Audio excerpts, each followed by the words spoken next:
Joined by Hilton Head Mayor John McCann after a fairly tumultuous week at Town Hall, a very busy and somewhat contentious Town Council meeting.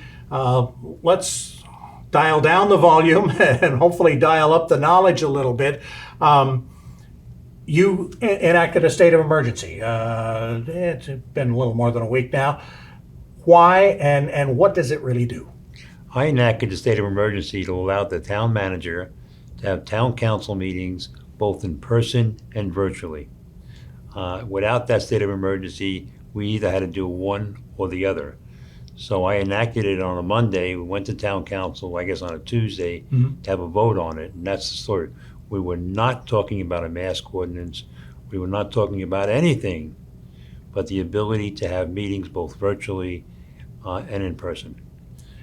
How is your response this time different from a year ago when we were all kind of looking for the governor to set the table, and then you went ahead with some things and then the governor said, no, you can't do that, and we were kind of back and forth. What has the knowledge of the last year taught you and council about how to navigate this situation? Well, last time we were on our own pretty much. Yeah. And we started out with the mask, and then we started out closing parks and then closing the beach parks, and everything we could close that was ours. This time it's more of a relaxed atmosphere that we're very, very concerned. I'm personally concerned. I think this is a long way from over. We've gotten good support from the hospital, good support from our own EMS, but this time we're putting a lot of it on education. We're trying to educate the community on what they have to do. If you're somewhere in a large crowd, you should wear a mask, but it's your decision. If you're somewhere where people aren't keeping social distancing, you should leave. We're putting a lot of pressure back on the people, and they're the ones that can control where we are. I also believe the stores are going to start requiring masks along the way, and that will make a big difference. But this is really, really a crisis, and we really depend upon you to get the message out to your friends, to be the leaders. You know, Hilton Head is a very special place. Civility has always been the key word here. We have not been civility in the last couple of weeks, couple of months. Yeah. And we have to get back to it. People that come here will act like we do. If we act bad, they're going to act bad. Who are you looking at, and what data are you looking at? What's informing you as you navigate all of this? On a personal level, I look at the hospital, not the number of people coming in and out of the hospital, but the hospital's ability to perform other surgeries and other procedures that they couldn't perform if they had to use those beds. That's the key thing for me. If we stop doing the other procedures because of the virus, that was a real problem. Town Hall, you do need to wear a mask. Did Mark Orlando go through with you giving him the authority to do that? Did he do it in Town Hall? He did. Everybody in Town Hall, whether they work there or come in the door, got to wear a mask. Everybody's hunkered down. Yeah. And if you don't do it at home, what kind of lesson are you going to send? There you go. We're still in the middle of hurricane season.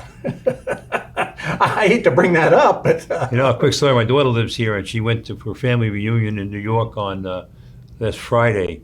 She said, "Dad, I come from an area that has hurricanes, and I went to one that never gets them, and now we got a hurricane in New York." So she's the one who's done it. She's the one. Yeah, we can blame it all on her. She's the one. But we definitely are in hurricane season. We keep practicing for hurricane season. I keep praying there's no hurricane season. But we've been very fortunate so far. Well, but here again is where the civility thing comes in. When or if the time comes to have to make some moves for hurricane season that we've been doing for years, we need to listen to each other a little bit. People are going to take care of take care of each other. Yeah. I mean, if we're not civil now, at time of crisis, it's going to be a panic. We have to learn to love our neighbor now, like they teach us to do, but it's really serious now. It's really something you really have to do. Yeah, not just take care of yourself, take care of each other. That's something right. We hear from Lester Holt anyway every night. Moving forward, you're working on parks this week. Yeah, this week we start working on, with the consultants, the other two parks, Chaplin Park and Cross Island Park, to get a framework on what could be done there, what can't be done there. And that will start this morning, the first meeting on that. We've been very busy between the 278 corridor, Mid-Island Park, these two parks.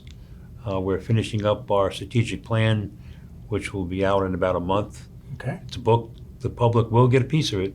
They will get the executive summary and all the charts and everything. So that will be out. Yes, the town is very busy. All right. Thanks so much for the time again, and good luck to you in the next couple of weeks. And keep that Kevlar vest handy, all right? See you soon. Thank you very much. Be safe out there. Needless to say, one of the most impacted groups of all are our kids. We'll talk with Sarah Owen, the principal at Hilton Head Elementary, when we come back.